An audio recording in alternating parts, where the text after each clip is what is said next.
I ran into this last week. Here's what fixed it for me. If you're looking to enable NFT trading on Coinbase, follow these steps to get started. Step 1. Open the Coinbase app. Download and open the Coinbase app on your mobile device. If you already have it, make sure it's updated to the latest version for the best experience.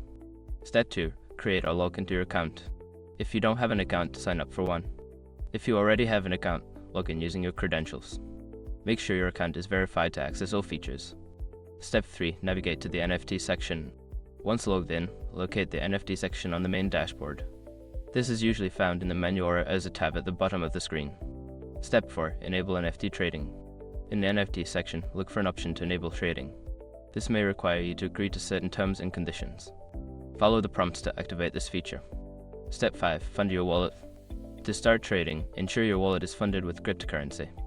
You can do this by transferring funds from your Coinbase account or purchasing crypto directly through the app.